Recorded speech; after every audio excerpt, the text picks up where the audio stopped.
बोलो सद्गुरुदेव की जय। प्रिय सज्जनों तथा देवियों, निश्चय और संगत तजे तज करनी दिल भाव, चारों जैसे दूर हो तहिका कहाँ टिकाओ। देखिए, इस साखी में बहुत ही मनोवैज्ञानिक दृष्टिकोण से चित्रण खींचा गया है। निश्चय और संगत तजे तज करनी दिल भाव। इस साखी में सद्गुरु विशाल साहब देखिए 4 बातें बताते हैं। कोई काम हम करने चलते हैं, देखिए पहले हमारे अंदर निश्चय बनता है। जब तक हमारे अंदर निश्चय नहीं बनेगा तब तक ना हम कहीं जा पाएंगे, न कुछ जीवन में कर ही पाएंगे। और जब निश्चय बनेगा तभी आदमी देखिए चल देता है वो काम करने के लिए, और उसके पांव चल देंगे। और जब तक अंदर से निश्चय नहीं बनेगा तब तक वो कैसे क्या करेगा, नहीं कर पाएगा कुछ। तो निश्चय अपना सही होना चाहिए। आज नई पीढ़ी का पतन क्यों हो रहा है? देखिए, लोगों का निश्चय खराब हो गया है, लोगों का निशाना खराब हो गया है, लोगों की मानसिकता गंदी हो गई है, लोगों के विचार गंदे हो गए हैं, लोगों के अंदर देखिए रूढ़वादिता, अंधविश्वास और न मालूम कितनी कल्पनाएं भर गई हैं। इन्हीं कल्पनाओं के कारण देखिए आदमी का निश्चय गलत हो गया है। और निश्चयता ही जिसकी गलत हो गई है तो जीवन कैसे अच्छे तरीके से वो चला पाएगा।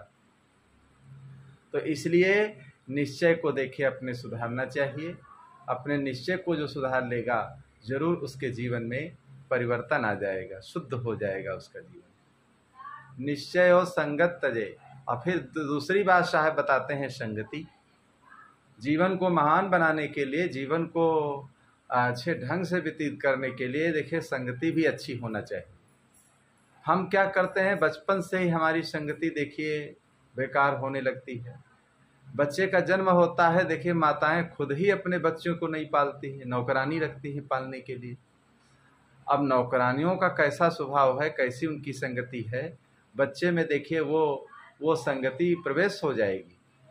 पुराने ज़माने में राजघरानों में देखिए महिलाएं बच्चों को स्वयं पालती नहीं थी, नहलाती धुलाती नहीं थी, नौकरानी लोगें सेवा करती।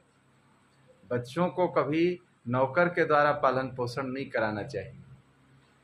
हमारे भारतीय परंपरा में देवियों का स्थान आगे रहा है, और उन देवियों में देखिए सती साध्वियों में मंदालसा का नाम भी देखिए आगे है।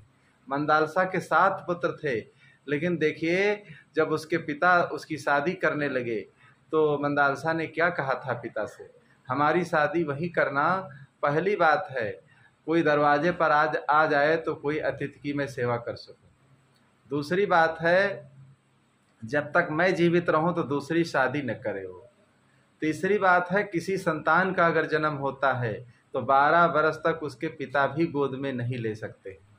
बताओ, हमारे भारतीय परंपरा में प्राचीन काल में देवियां ऐसी थी, खुद 12 बरस तक बताओ स्वयं बच्चों को पालती थी।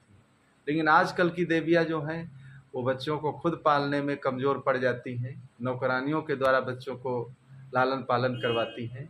अब वो संस्कार जो समाहित होते हैं वो देखिए व्यक्ति के अंदर भर जाते हैं। तो इसलिए साहब कहते हैं निश्चय और संगत तजे। संगति अच्छी होना चाहिए, माहौल अच्छा होना चाहिए, जहाँ हम रहते हैं और जिन लोगों के बीच रहते हैं उनका स्वभाव कैसा है, उनके आचरण कैसे, उनकी संगति कैसी है, वो भी बढ़िया होना चाहिए। और जब बढ़िया होगी, माहौल अच्छा होगा, तभी देखिए हमारे जीवन में अच्छे संस्कार आते जाएंगे और जीवन हमारा जो है बढ़िया अच्छा बनता चला जाएगा। तो निश्चय और संगत तजे तज करनी दिल भाव। तीसरी बात साहब बताते हैं कि करनी हमारी कैसी होनी चाहिए। जब संगति हमारी अच्छी होगी तभी हमारी करनी अच्छी होगी। करनी जब अच्छी होगी, सदगुरु कबीर साहब ने भी कहा, कथनी कथे सुपूत हमारा, करनी करे